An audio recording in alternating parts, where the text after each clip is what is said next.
Hello good morning बेटा। So last class में हमने बेटा जी इंट्रोडक्शन जाना था अबाउट द मोनेरा कि मोनेरा किंगडम में सब के सब प्रोकैटिक है, यूनिसेलुलर है, सिंपलेस्ट स्ट्रक्चर है, बट डाइवर्सिटी बहुत ज़्यादा है इसमें। यहाँ पे इसका कॉम्प्लेक्स बिहेवियर है। वो सब बातें क्यों ये सब बातें लागू होंगी विद द टाइम, जब हम पढ़ते जाएंगे वैसे वैसे सब चीज़ें क्लियर हमारी होती जाएंगी। वो तो हमने सिर्फ एक बेसिक आउटलाइन की बातें की थी। तो अब हम अपने टॉपिक की बात करते हैं एक नए सिरे से बेटा जी। हम सबसे पहले बातें करते हैं अगर मोनेरा किंगडम में यानी कि बैक्टीरिया में, हम यूबैक्टीरिया की बातें करें यहाँ पे, अगर हम शेप को देखें तो मेनली किस प्रकार की शेप होती है यहाँ पे, मतलब किस प्रकार की शेप है। तो अकॉर्डिंग टू एनसीईआरटी हमने पूरे बैक्टीरिया को बेटा जी 4 ग्रुप में डिवाइड किया on the basis of the shape. तो पहले मैं उन 4 ग्रुप की बात करूंगा जो कि आपके एनसीईआरटी के सिलेबस में, बट उसके अलावा और भी क्या शेप हो सकते हैं उनकी बातें भी आपके साथ करेंगे यहाँ पे, ठीक है। बट अगर ऑब्जेक्टिव क्वेश्चन बन जाए कि हाउ मेनी कैटेगरी डिवाइडेड, तो आप बोलोगे 4 कैटेगरी में, जिनकी बातें क्या क्या होगी हम बातें करेंगे बेटा जी यहाँ पे, ठीक है। चलिए टॉपिक शुरू करते हैं बेटा जी। सबसे पहली जो शेप आती है मोनेरा की, उस शेप का नाम होता है बेटा जी कॉकस। अब मैं यहाँ पे लिख रहा हूँ, यहाँ मैंने उनके सबके नाम लिखे हुए।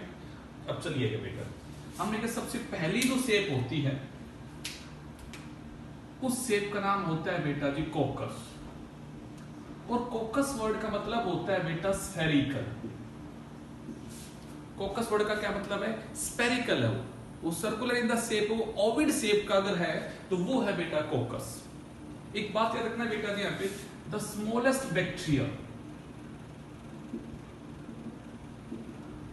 मतलब स्मॉलेस्ट मैं क्या बोल रहा हूं यहाँ पे कि जो स्मॉल साइज के बैक्टीरिया होते हैं मेनली उनकी शेप कैसी होती है, यहाँ पे कोकस होती है। अगर हम सब शेपों के अंदर साइज को कैलकुलेट करते हैं, चारों शेपों में जो सबसे छोटी शेप के बैक्टीरिया है, मतलब इन शेप वाइज बैक्टीरिया की जो साइज वो वेरी करेगा। सबसे छोटी शेप के अगर बैक्टीरिया किसी शेप में एग्जिस्ट करते हैं तो किस शेप में बेटा जी यहाँ पे आपका कोकस के शेप में एग्जिस्ट करते हैं बेटा जी यहाँ पे। तो मैं कहूंगा in this shape the smallest size organism, the smallest size of the bacteria belong to this shape of the bacteria, इस शेप से बिलोंग करते हैं बेटा जी। अगला वर्ड आता है बेटा जी यहाँ पे, बैक्टीरिया के पास लोकोमोशन करने के लिए फ्लैजिला होती है। वो बातें हम टाइम के साथ पढ़ेंगे बेटा जब स्ट्रक्चर की बातें करेंगे यहाँ पे। बट यहाँ पे जब मैं देखूंगा मेनली जिन बैक्टीरिया की शेप कोकस होती है उनके पास मेनली फ्लैजिला अब्सेंट होती है। तो मैं कहूंगा मेनली फ्लैजिला अब्सेंट, मतलब जिनकी सिर्फ स्पेरिकल होती है उनके बाद फ्लैजिला आपको दिखाई नहीं देगी। फ्लैजिला वहां पे क्या आपकी अब्सेंट रहेगी। पर जो रोड शेप की होंगे और अलग अलग शेप आएंगे उनके पास क्या होंगे बेटा, जहां फ्लैजिला होंगी। बट इस शेप वाले बैक्टीरिया के पास मेनली फ्लैजिला क्या है बेटा यहाँ पे आपकी अब्सेंट है। अब अगला वर्ड आता है ये बैक्टीरिया एग्जिस्ट कैसे करते हैं, या तो वो अकेला रहता होगा या फिर वो ग्रुप में रहता होगा, या तो वो अकेला रहता है या फिर वो यहाँ पे ग्रुप में रहता है। तब उस वर्ड को समझ के देखते हैं। मैंने कहा या तो वो अकेला रहता है या फिर वो यहाँ पे ग्रुप में रहता है, दो तरह की बातें होंगी। अब अगर वो अकेला रहेगा तो मैं कहूंगा ये देखिएगा वो अकेला है, तो मैं इस तरह के अकेले को नाम दूंगा बेटा जी यहाँ पे मोनोकोकस। नाम समझ में आ रहा होगा।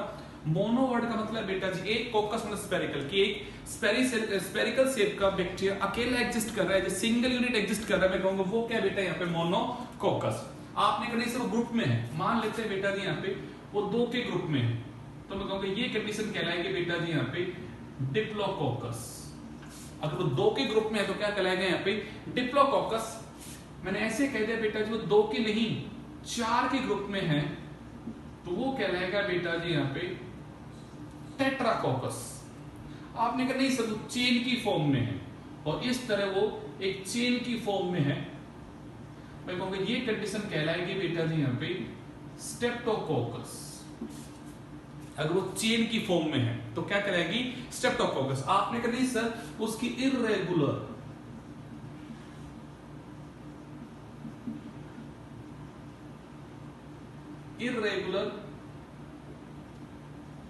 Grape like structure. आप देखते हो ना अंगूर का गुच्छा आता है, उसमें बहुत सारे अंगूर लगे हुए उस गुच्छे में, पर उनकी कोई रेगुलर शेप नहीं है। मैं कहूंगा इस तरह इर्रेगुलर ग्रेप्स लाइक स्ट्रक्चर का अगर बनता है तो उसका हम बोलते हैं बेटा जी यहाँ पे स्टेफाइलोकोकस, ठीक है।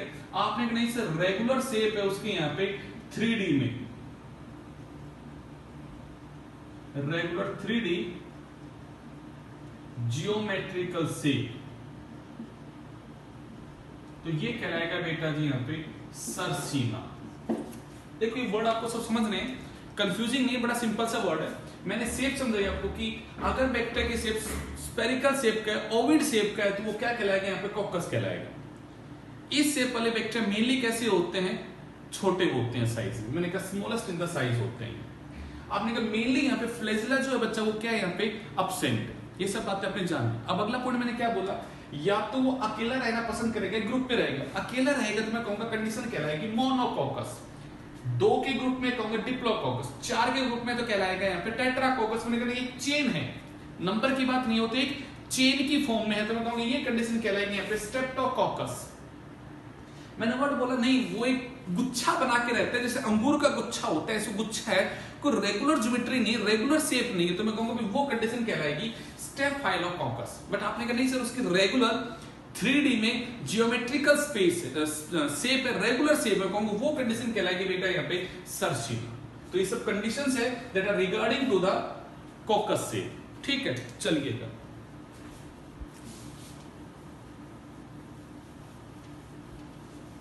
आपको आपसे पूछ ले कि give me any example of the vector, तो आपके सामने मैंने एक एग्जांपल लिखा वेक्टर के बेटा जी यहाँ पे स्ट्रेप्टोकोकस निमोनी। अब नाम को समझ के देखो आप लोग, स्टेप्टो मतलब कोकस, कोकस बोले तो शेप उसकी कैसी है, स्फेरिकल है। स्टेप्टो मैंने अभी लिखवाया वो चेन में है, और मैंने आगे लिखा है बेटा जी निमोनिया मतलब इट कोज निमोनिया, तो मैंने कहा बेटा जी यहाँ पे नाम बन गया Streptococcus pneumonia. It is a bacteria that have the spherical shape and exist in a group that is in the chain में एग्जिस्ट करता है, तो हमने उसका नाम रख दिया स्ट्रेप्टोकोकस निमोनिया। तो ये एक एग्जांपल है कोकस शेप के बैक्टीरिया के बेटा जी। ठीक है, अगले वर्ड पे आते हैं बेटा जी यहाँ पे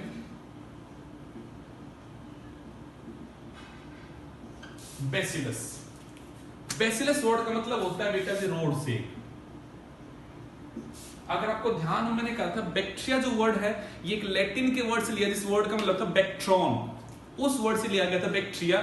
और बैक्टीरिया का जो मतलब है वो मतलब ही क्या है बेटा जी यहाँ पे रोड से। अगर आप याद कीजिएगा लास्ट लेक्चर में बात की है कि bacteria word is derived from a Latin word that is bactron, and bactron means rod. Bactron का मतलब क्या बच्चा, रोड है। तो मैं कहूंगा the most abundant bacteria have the shape bacillus. अगर सारे बैक्टीरिया देखें तो सबसे मोस्ट अबंडेंट बैक्टीरिया की शेप अगर देखोगे तो क्या शेप है बेटा जी यहाँ पे बेसिलस। लास्ट क्लास में कहा था वो छोटे साइज के हैं, और यहां मैं बोल रहा हूं बेटा जी यहाँ पे मोस्ट अबंडेंट बैक्टीरिया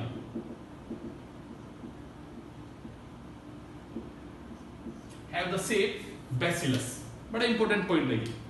अब आपने कहा सर यहां मैं कहूंगा दे हैव द फ्लैजिला, यहां बेटा फ्लैजिला क्या होगी आपके प्रेजेंट होगी। ठीक है, अब यहां फिर बातें करते हैं, ये भी 2 तरह से रहना पसंद करता है, या तो ये क्या करेगा ग्रुप में रहना पसंद करेगा, या फिर ये क्या करेगा बेटा जी यहाँ पे आपका अकेले रहना पसंद करेगा। तो फिर 2 बातें आती हैं यहाँ पे, या तो वो एग्जिस्ट करता है बेटा सिंगल, या बेटा वो एग्जिस्ट करता है यहाँ पे आपका ग्रुप में। अब अगर सोचिएगा इस प्रकार से रोड शेप का वो अकेला है, मैं कहूंगा भाई ये कंडीशन बन जाएगी मोनोबैसिलस। वर्ड क्या बन गया बच्चा, मोनोबैसिलस, बिकॉज़ मोनो मतलब सिंगल और बैसिलस मतलब रोड शेप का है। आपने कहा सर ग्रुप में है, मैं कहूंगा ओके। आपने कहा सर हम स्ट्रक्चर बना के देखते हैं, मेनली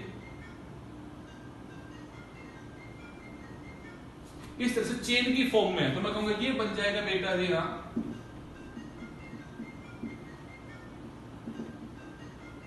स्टेप्टोबैसिलस। मैंने आपको बताया था स्टेप्टो वर्ड का मतलब क्या होता है बच्चा, चेन होता है।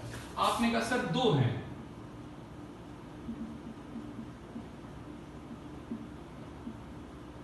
डिप्लोबैसिलस जो आपने पिछली बार वर्ड यूज किया था डिप्लोकॉकस, यहां वर्ड आ गया डिप्लोबैसिलस।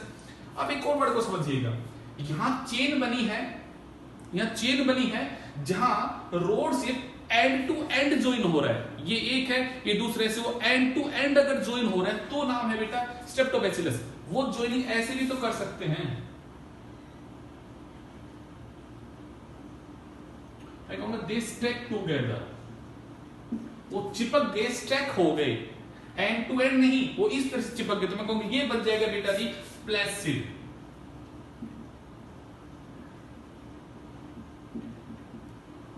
बैसिलस इस तरह की फॉर्म में एग्जिस्ट करता है। मैंने 4 वर्ड बताए आपको यहाँ पे, अकेला है तो बेटा मोनोबैसिलस, ऐसे चेन की फॉर्म में तो स्ट्रेप्टोबैसिलस, ऐसे दो है तो वर्ड आ जाएगा डिप्लोबैसिलस, और आपने कहा सर ऐसे चिपके पड़े ऊपर नीचे हो रहे हो, चिपक रहे, तो मैं कहूंगा इस तरह के अगर वो स्टैक टुगेदर हो रहे तो कंडीशन कहलाएगी बेटा जी यहाँ पे प्लेसिड बैसिलस।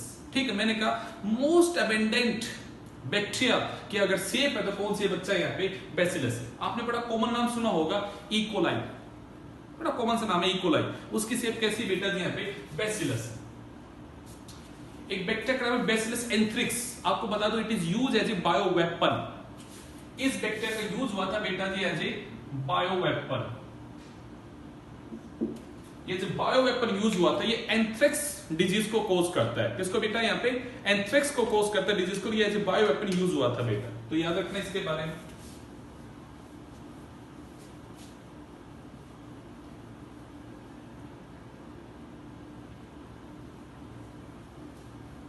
तो ये हमने दो शेप को जान लिया, तीसरी शेप आती है बेटा जी यहाँ पे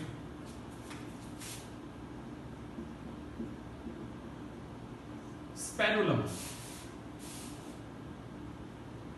तीसरी जो शेप है बेटा उसका नाम है स्पैरुलम। जैसे नाम से इंडिकेट हो रहा है, आप लोग कहते हो स्पाइरल बाइंडिंग, तो मैं कहूंगा ये स्पाइरल शेप का है।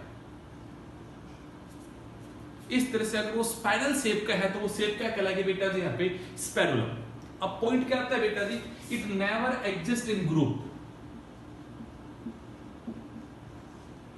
ये हमेशा सिंगल रहना पसंद करते हैं। यानी कि जिस बैक्टीरिया की शेप स्पैरुला होती है, जिसकी स्पाइरल शेप होती है, ऐसा बैक्टीरिया कभी ग्रुप में एग्जिस्ट नहीं करता। वो कैसे रहता है बेटा जी, सिंगल फॉर्म में रहता है। तो मैं कहूंगा they always exist as a single, they never exist in the group and they may have the flagella. यहां फ्लैजिला प्रेजेंट हो सकती है, नॉट ए प्रॉब्लम बेटा जी। चलिए अब एग्जांपल की बात करते हैं बेटा जी। यहाँ पे मैंने नाम लिखा बेटा जी यहाँ पे स्पैरुलम और स्पाइरुला, इसकी शेप का नाम है। मैंने दो नाम लिखे बेटा जी यहाँ पे स्पैरुला वोलुटन्स और नाम लिखे बेटा जी यहाँ पे ट्रिप्नोनीमा। ये जीनस का नाम है। जिस जीनस के बैक्टीरिया जो है बेटा जो इसी शेप से क्या करते हैं यहाँ पे बिलोंग करते हैं, शेप के बैक्टीरिया इस कैटेगरी में आते हैं बेटा। यहाँ इसमें कोई ज्यादा चीजें नहीं है पढ़ने के लिए, आपको याद रखना है यहाँ पे स्पाइरल शेप का है, exist as a single and flagella में प्रेजेंट। ओके, नाउ अगली शेप आती है बेटा जी विब्रियो। विब्रियो का मतलब होता है कोमा शेप। क्या मतलब बेटा इसका यहाँ पे कोमा शेप। तो कुछ बुक्स ये भी लिखती है कोमा शेप बैक्टीरिया, तो कंफ्यूज नहीं होना। विब्रियो का ही नाम क्या है बेटा जी यहाँ पे कोमा शेप बैक्टीरिया। ये बैक्टीरिया बेटा जी कभी ग्रुप में एग्जिस्ट नहीं करता। ये भी कैसे प्रेजेंट है बेटा आपका यहाँ पे सिंगल फॉर्म में ही प्रेजेंट होता है, ये कभी ग्रुप में एग्जिस्ट नहीं करता।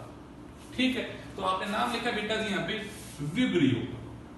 मैंने नाम लिखा बैक्टीरिया के यहाँ पे विब्रियो कोलरी। ये हमें बेटा जी यहाँ पे मेनली लूज मोशन कोज करता है, मेनली हमें यहाँ पे। तो मैं कहूंगा ये हमारा विब्रियो कोलरी बेटा जी एक बैक्टीरिया है। ओके, अब आता है ये चार, पहला वर्ड को समझिएगा। एनसीईआरटी बुक में बेटा जी चार आपके ग्रुप है जो गिवन है कि we divide the bacteria into the four group on the basis of the shape, और उसमें चार जो शेप आपके एनसीईआरटी बुक ने अपने सिलेबस में बातें की है बेटा जी, वो चार ग्रुप है कोकस, बैसिलस, स्पैरुलम और विब्रियो। तो अगर आपका सब्जेक्टिव पेपर होता है तो उसमें भी चार टॉपिक की बात कीजिएगा, और अगर कोई ऑब्जेक्टिव बुक स्पेसिफाई करे कितने ग्रुप में तो चार ग्रुप की बात करना बेटा जी। बट इसके अलावा और भी कुछ शेप है जिसकी फॉर्म में एग्जिस्ट करता है। शेप तो बहुत सारे बेटा यहाँ पे मेनली दो शेप की और बात करते हैं। एक शेप का नाम बेटा जी यहाँ पे स्टॉक्ड शेप, मतलब नहीं कहते स्टॉक निकलेगा, उसका डंडा निकलेगा। सोचिएगा ये ऐसे रोड शेप का था, उसके ऐसे स्टॉक निकल गई, तो मैंने कहा भाई ये निकला हुआ है इसके। तो इस शेप का बैक्टीरिया जो वो क्या कहलाएगा बेटा जी यहाँ पे स्टॉक बैक्टीरिया बेटा जी यहाँ पे। ये बैक्टीरिया बेटा जी हमेशा सिंगल में एग्जिस्ट करता है, कभी ग्रुप में एग्जिस्ट नहीं करेगा। तो मैं कहूंगा इसका एग्जांपल हो जाता है बेटा जी यहाँ पे क्योलोबैक्टर। एग्जांपल क्या है बेटा जी बैक्टीरिया जीनस का क्योलोबैक्टर। अगला वर्ड आता है बेटा जी यहाँ पे बडिंग। अगली फॉर्म का नाम क्या है बडिंग। सोचिएगा शेप कैसी होगी।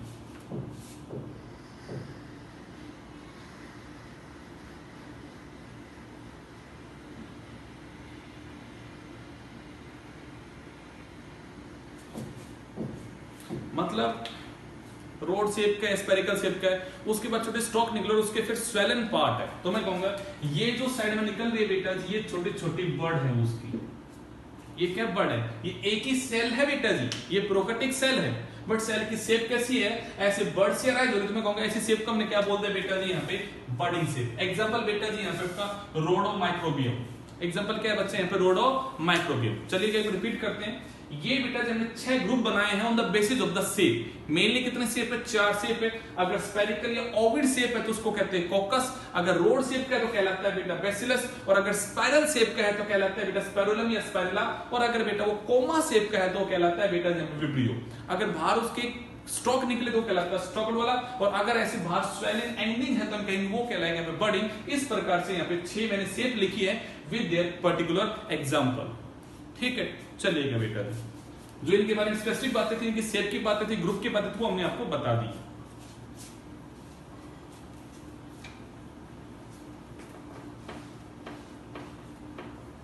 अब हम जो टॉपिक शुरू करने जा रहे हैं बेटा जी, उस टॉपिक का नाम है बेटा जी सेल स्ट्रक्चर। अब हम प्रोकैरियोटिक सेल का स्ट्रक्चर पढ़ेंगे, ये होता कैसा है।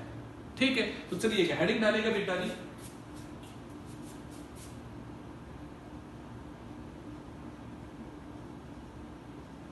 बैक्टीरियल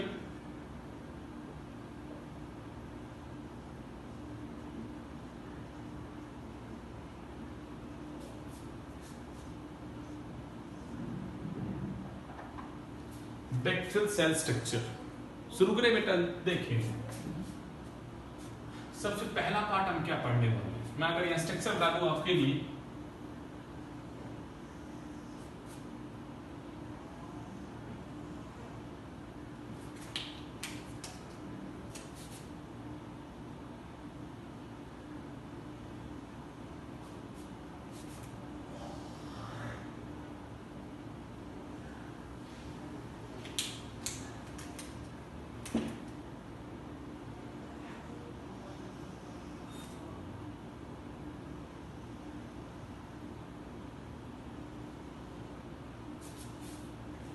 सबसे पहला जो हम वर्ड पढ़ने वाले हैं बेटा, वो पढ़ने वाला है यहाँ पे आपका सेल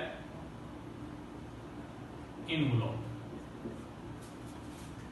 मतलब हम बाहर से शुरू करने वाले हैं कि बाहर से अगर हम स्ट्रक्चर को देखें तो हमें कैसा दिखाई देगा। हम बाहर से टॉपिक को शुरू करते हैं बेटा। तो सबसे पहला पॉइंट आता है बेटा यहाँ पे, इसकी बाहर की बाउंड्री कैसी है और कितनी बाउंड्री है, क्या है। तो मैं कहूंगा सबसे पहले बेटा यहाँ पे cell envelope is the outermost 3 layer covering of the prokaryotic cell. ये सेल इनवलॉप क्या है, मैंने यहाँ पे सेल वॉल, सेल मेम्ब्रेन ऐसा वर्ड यूज ना करके मैंने वर्ड यूज किया बेटा यहाँ पे सेल इनवलॉप। मतलब जैसे आप कहते हो सर हम यहाँ पे चिट्ठी भेजते हैं या कुछ चीज भेजते हैं तो हम एक इनवलॉप यूज करते हैं, उसमें चीजों को डाल के भेजते हैं। ठीक है, वैसे मैंने कहा बेटा जी ये एक बाहर की कवरिंग है जिसके अंदर पूरा प्रोकैरियोटिक सेल का स्ट्रक्चर मेंटेन है बेटा। तो मैं कहूंगी जो सेल इनवलॉप है बेटा जी ये 3 लेयर स्ट्रक्चर होता है। पहला पॉइंट बेटा जी यहाँ पे it is a 3 layer structure.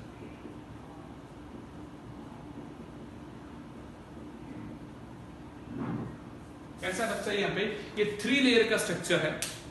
ठीक है, ये क्या क्या चीज इंक्लूड करता है तो उसकी बातें करते हैं। सबसे बाहर का जो स्ट्रक्चर होता है बेटा तो उसका नाम होता है ग्लाइकोकैलिक्स। जो आउटरमोस्ट कवरिंग होती है उसका नाम होता है ग्लाइकोकैलिक्स। इसके बाद जो अंदर आता है बेटा जी उसका नाम होता है सेल वॉल। ये है सेकंड पॉइंट। और मैं कहूं जो इनरमोस्ट कवरिंग है बेटा जी उसका नाम होता है सेल मेम्ब्रेन। तो मैंने कहा cell envelope is a 3 layer protective covering present around the prokaryotic cell और present around the bacterial cell. Cell envelope एक 3 लेयर का स्ट्रक्चर है जो प्रोकैरियोटिक सेल बैक्टीरियल सेल के आसपास प्रेजेंट है बेटा जी यहाँ पे। पहला पॉइंट। सेकंड पॉइंट बेटा जी यहाँ पे it include 3 different structure. First is glycocalyx, second is cell wall, third is cell membrane. ये 3 चीजों को बेटा जी अपने अंदर यहाँ पे इंक्लूड करता है। ठीक है, तो हम सबसे पहले क्या पढ़ेंगे बेटा जी यहाँ पे ग्लाइकोकैलिक्स को पढ़ेंगे।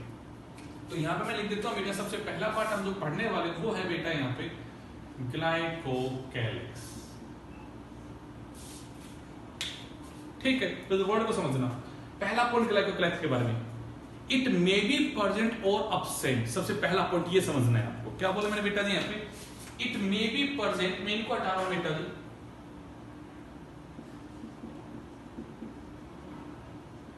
इट मे बी प्रेजेंट और absent। मतलब पॉइंट को समझना, it is not essential for the survival of a bacterial cell. एक बैक्टीरियल सेल को जिंदा रहने के लिए ग्लाइकोलाइसिस का होना जरूरी नहीं है। अगर ये है तो ये बैक्टीरिया की सेल को एडिशनल फीचर देगा, अगर नहीं है तो भी कोई दिक्कत नहीं है, बैक्टीरिया अपने आप को सर्वाइव कर सकता है in the absence of the glycocalyx. तो पहला पॉइंट समझ में आना चाहिए, इसमें जो आउटरमोस्ट कवरिंग है वो कौन है यहाँ पे, ग्लाइकोकैलिक्स। पहला पॉइंट बोला, it is the outermost protective covering of the cell in law. Second मैंने पॉइंट बोला बेटा जी, इट मे बी प्रेजेंट और absent as it is not essential for the survival of the bacterial cell. Point सही है। अब अगर ये है तो क्या उसकी बातें करते हैं, तो हम दो बातें करते हैं बेटा जी यहाँ पे। इसकी प्रेजेंट होने की दो फॉर्म है बेटा जी। एक फॉर्म का नाम होता है बेटा जी यहाँ पे स्लाइम लेयर, और बेटा एक का नाम होता है यहाँ पे capsule. If it present it exist in the two form. एक फॉर्म का नाम क्या है बेटा जी यहाँ पे स्लाइम लेयर, आपने वर्ड पढ़ा है स्लाइम मोड। स्लाइम वर्ड का क्या मतलब, चिकना, जो स्टिकी इन द नेचर होगा, चिकना सा होगा, अगर हम ऐसे एक लेयर या फिर एक टफ कवरिंग की तरह प्रेजेंट है, मैं कहूंगा वो बनेगा कैप्सूल। तो मैं कहूंगा यही ग्लाइकोकैलिक्स बेटा जी दो तरह से एग्जिस्ट करती है, either in the form of the slime layer और either in the form of the capsule. तब इनमें क्या डिफरेंस उसको समझिएगा। It is thin and smooth. इसके बारे में क्या बोला बेटा जी, it is thick and tightly packed. वो थिक एंड टाइटली पैक्ड है, जबकि ये वाली जो है बेटा जो कैसी है, थिन और स्मूथ है बेटा जी। ओके, अगला पॉइंट बेटा जी, it is made up of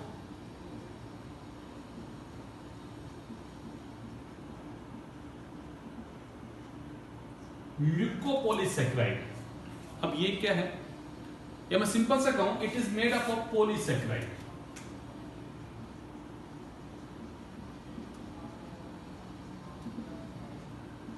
That is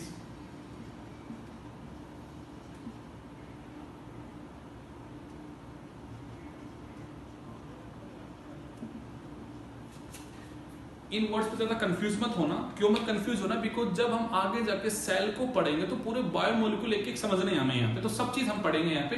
but अभी हम अपने टॉपिक के हिसाब से चल रहे हैं, जो टॉपिक में वर्ड यूज हो रहे हैं तो हम उसके भी अपन वर्ड्स को यूज कर रहे हैं। बट फिर भी आपकी जानकारी के लिए बता दो बेटा जी, पोली वर्ड का मतलब होता है मैनी और सैकराइड वर्ड का मतलब होता है sugar.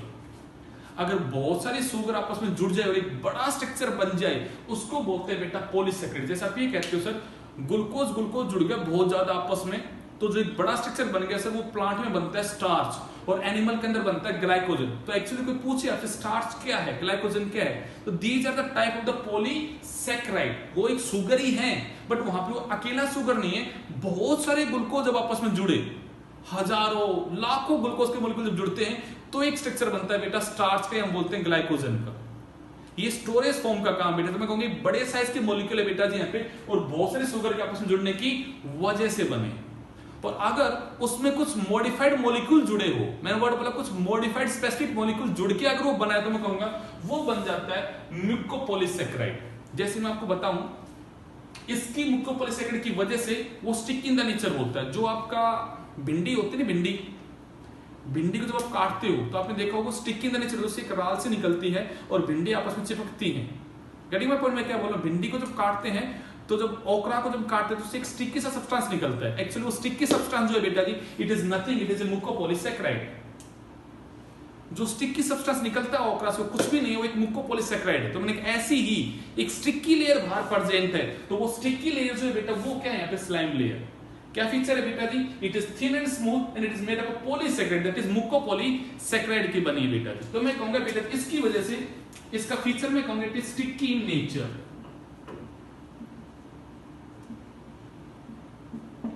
It is sticky in nature. But हम अगर कैप्सूल को देखें तो हम कहेंगे it is made up of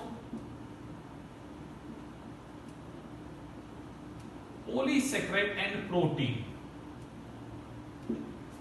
वो polysaccharide as well as protein से मिलके बनी है बेटा जी। मतलब यहां पे वो स्टिकी होने की बजाय बेटा कैसे, यहां पे मैंने यहां लिखा इट इज थिक कवरिंग भी थिन नहीं है, कैसी थिक है यहाँ पे, और टाइटली पैक्ड होते, तो मैं कहूंगी it act as a protective covering बेटा, जो किसका काम करेगा यहाँ पे, प्रोटेक्टिव स्ट्रक्चर बनाने का काम करेगा यहाँ पे। और उसके कंपोजिशन भी अलग अलग है बेटा, ये है यहाँ पे पॉलीसेकेराइड और किसकी बेटा, प्रोटीन की, ये क्या खाली है पॉलीसेकेराइड के। तो मैंने कहा बेटा जी it is protective,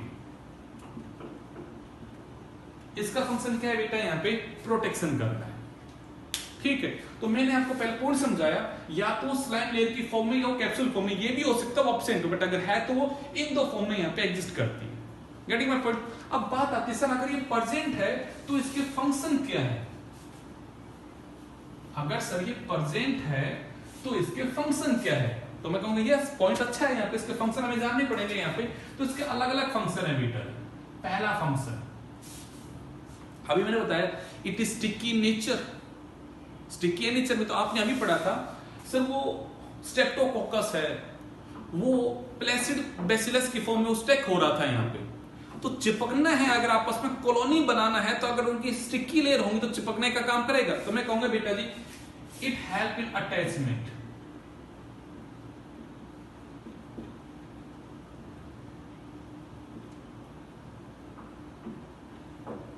and help in colony formation. अब आपने पढ़ा ना स्लाइम लेयर चिकनी होती है, चिकनी होगी तो कैसी होगी, वो अटैचमेंट में हेल्प करेगी बेटा जी यहाँ पे, और वो कॉलोनी फॉर्मेशन में हेल्प करेगी। पॉइंट लॉजिक सेट होता है। अगला पॉइंट आता है अब अगर वो टफ है तो वो प्रोटेक्टिव है, तो किससे प्रोटेक्ट करेगी, तो मैं कहूंगा it protect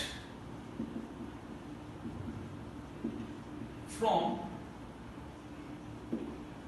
certain drugs and chemical. हमारे कई बार बैक्टीरियल इन्फेक्शन होता है तो हम दवाई लेते हैं, बट वो दवाई लेने के बाद भी हमारा वो इन्फेक्शन ठीक नहीं होता है। क्यों नहीं ठीक होता? बिकॉज अगर उस बैक्टीरिया के बाहर ये कैप्सूल की थिक कवरिंग होगी तो ये उन दवाइयों के असर से, उस ड्रग्स से, उन केमिकल से उसे बचाने का काम करने का भी काम करता है। मैंने कहा it protect the bacterial cell from the certain drugs and the chemical से बचाने का काम करता है। इवन मैं आपको बात बताऊं बेटा जी यहाँ पे it protect from host immune system WBC। तो सोचिएगा मेरी बॉडी में एक बैक्टीरिया एंट्री की, तो आप ये कहते हो सर हमारी बॉडी में इम्यूनिटी होती है, हमारी बॉडी में इम्यून सिस्टम होता है, हमारी बॉडी में WBC सेल होते हैं जिनका काम होता है जब भी कोई बाहर से फॉरेन पार्टिकल है तो उसे इंगल्फ करे और उसे डिस्ट्रॉय करे।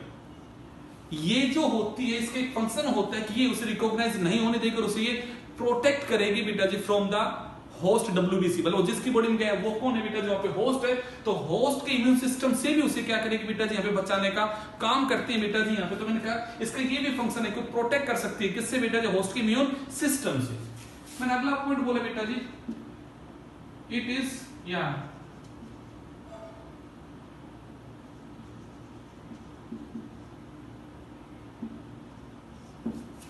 पैथोजेनेसिटी। ये क्या होता है? Disease causing power. Disease causing power जो होती है मतलब ये ग्लाइकोकैलेक्स ऐसी टॉक्सिन को सीक्रेट करते हैं, इसमें ऐसे टॉक्सिक मॉलिक्यूल होते हैं कि डिजीज को कोज करने का काम भी यहाँ पे ग्लाइकोकैलेक्स करते हैं। तो मैंने मेनली इसको 4 फंक्शन बताए बेटा जी यहाँ पे। It help in the attachment, it protect the from the certain drugs and the chemical, it protect from the host immune system, और मैंने कहा this provide the pathogenicity to the bacteria, मतलब बैक्टीरिया को डिजीज कोजिंग करने वाली power भी देने का ये काम करती है। तो these are the few function of the glycocalyx. अगर है तो ये फंक्शन है, अगर नहीं है तो ये फंक्शन नहीं है। बट बैक्टीरिया को अपने आप को सर्वाइव करने में कोई दिक्कत नहीं होगी, यहाँ पे वो एग्जिस्ट कर सकता है यहाँ पे। Getting my point? तो ये प्रेजेंट हो भी सकते हैं, may be it is not essential for the survival of the bacteria, it is the first outermost covering. चलिएगा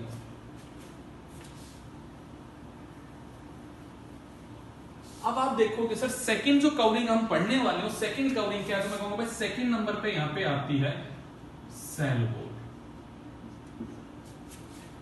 पहला पॉइंट, मैं जो लाइन बोला जरा उस लाइन को गंभीरता से सुनना बेटा जी। अगर मैं मोनेरा किंगडम की बात करता हूं, किसकी बात करता हूं? मोनेरा किंगडम की। तो मैं एक वर्ड बोलूंगा सेल वॉल मे और मे नॉट प्रेजेंट। अगर मैं मोनेरा की बात बोलता हूं, पर मैं आपको पढ़ा रहा हूं यू बैक्टीरिया। क्या पढ़ा रहा हूं बेटा जी यहाँ पे? You bacteria. तो मैं कहूंगा यू बैक्टीरिया में सेल वॉल प्रेजेंट। बट मैंने आपको एक वर्ड लिखाया था mycoplasma. Mycoplasma is the joker of the monera kingdom, जिसके बाहर सेल वॉल क्या एब्सेंट है। तो मोनेरा किंगडम की अगर बात करूं तो सेल वॉल भी एब्सेंट हो सकती है किसी फ्यू केसेस में, बट अगर मैं टॉपिक पढ़ा रहा हूं आपको बेटा यू बैक्टीरिया, याद कीजिए कि मैंने कहा था मोनेरा किंगडम में आर्कीबैक्टीरिया आता है, यू बैक्टीरिया आता है, साइनोबैक्टीरिया आता है, माइकोप्लाज्म आता है, these are include within the monera kingdom. तो mycoplasm is a type of the या a member of the monera kingdom, but उसके बाद सेल वॉल एब्सेंट है। तो मैं पहला पॉइंट बोल सकता हूं यहां पे cell wall is absent in the mycoplasma, but in all other bacteria cell wall present. But हम आपको बता दें आप ये बातें मत लिखना। क्यों मत लिखना? क्योंकि हम यहाँ पे क्या पढ़ रहे हैं बेटा, जब आपके यहाँ पे बैक्टीरियल सेल के स्ट्रक्चर की बात करें, हम यहाँ पे यू बैक्टीरिया पढ़ रहे हैं। मैंने आपको कहा था लास्ट क्लास में हम सबसे पहले बेटा रेफरेंस पॉइंट के लिए पढ़ेंगे यहाँ पे यू बैक्टीरिया को, ताकि फिर हम उसके साथ बाकियों को कंपेयर कर सके कैसे वो इससे डिफर है। तो आप लिखोगे बेटा जी यहाँ पे सेल वॉल प्रेजेंट। अब पॉइंट आता सेल वॉल सर है तो किसकी है? तो मैं कहूंगा yes the cell wall is made up of peptidoglycan. ठीक है, फिर मैं नाम को तोड़ रहा हूं बेटा जी यहां पे पेप्टाइडो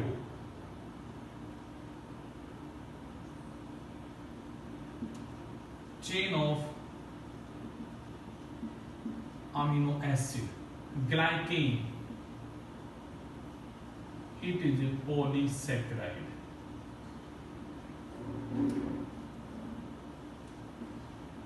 इट इज ए पॉलीसैकेराइड। ठीक है, जरा वर्ड को समझते हैं। मैंने यहां पे क्या लिखा है? Chain of amino acid. मैं पहला वर्ड समझाता हूं आपको, अमीनो एसिड क्या होते हैं। जरा नाम को तोड़िएगा, अमीनो एसिड। भाई ये कार्बन है, इसके एक साइड में लगा दिया मैंने अमोनिया ग्रुप, लिख देता हूं यहां पे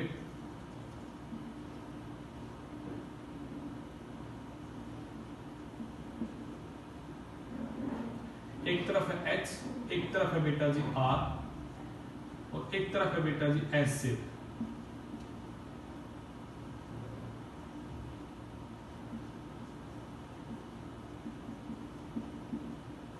कार्बोक्सिलिक ग्रुप, और ये है बेटा जी वेरिएबल। ये मैंने एक जनरल स्ट्रक्चर बताया आपको अमीनो एसिड का। Amino acid is a type of biomolecule, हमारी बॉडी के सेल में प्रेजेंट होता है यहाँ पे।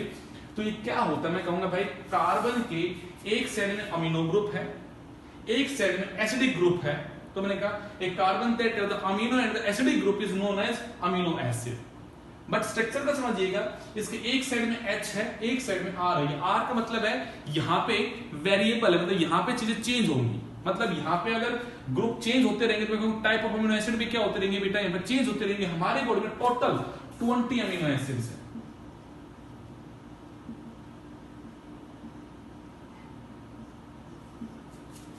जिनसे डिफरेंट टाइप के प्रोटीन्स बनके तैयार होते हैं। ठीक है, हम यह वर्ड क्यों यूज करें, उस वर्ड को समझो यहाँ पे। ऐसे मैंने कहा एक अमीनो एसिड और है बेटा,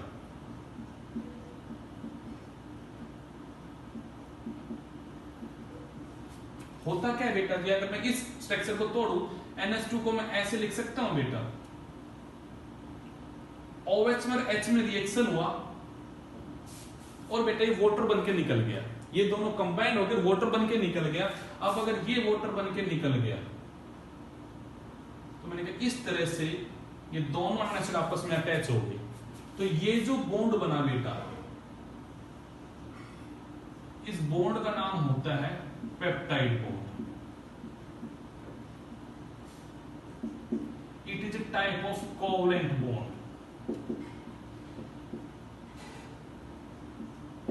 हम केमिस्ट्री की बात नहीं करते, सब चीजें केमिस्ट्री में पढ़ोगे, बॉन्ड कैसे कैसे होते हैं, पेप्टाइड बॉन्ड कैसे कैसे, एस्टर बॉन्ड, ये सब क्या होते हैं। बट अपने जो चीज यूज हो रही है उसको समझिएगा। ये एक अमीनो एसिड है, ये दूसरी अमीनो एसिड है, और ये दोनों आपस में अटैच हो गई। तो इनको अटैचमेंट करने के लिए बीच में जो बॉन्ड बनता है, उस बॉन्ड का नाम क्या है बच्चा यहाँ पे, पेप्टाइड बॉन्ड। तो देखो मैंने ये नाम क्या लिखा है, पेप्टाइडो। नाम क्या लिखा है, पेप्टाइड। तो समझो यहाँ पे अगर ऐसे 3-4 अमीनो एसिड होंगी और वो अमीनो एसिड आपस में अटैच होंगी, किससे बेटा जी, पेप्टाइड बॉन्ड से। तो मैंने बोल दिया small chain of amino acid that are linked with the help of the amino with the help of the peptide bond. तो मैंने यहाँ वर्ड यूज किया पेप्टाइडो। Glycan is a word used to describe the polysaccharide. Used to describe the polysaccharide. तो मैंने कहा भाई इसका मतलब एक पॉइंट बन गया। पेपर में आ जाए the cell wall of the bacteria is made up of, the cell wall of the bacteria is made up of, तब क्या कहोगे, made up of amino acid and polysaccharide. But ये सफिशिएंट नहीं है, बिकॉज अब हमें यहाँ पे डिटेल में पढ़ना पड़ेगा यहाँ पे कौन कौन से एसिड्स होती हैं और कौन कौन से यहाँ पे पॉलीसैकेराइड्स में कौन कौन से मोनोमर होंगे, हम उनकी बातें करेंगे। बट विद द टॉपिक हम इसकी बातें करेंगे। फिलहाल आज के लेक्चर में हम इतनी बातें करते हैं, नेक्स्ट टॉपिक में नेक्स्ट लेक्चर में बेटा जब शुरू करेंगे यहाँ पे the structure of the cell wall से। तब तक आप इस वीडियो को देखते रहिएगा। Thank you.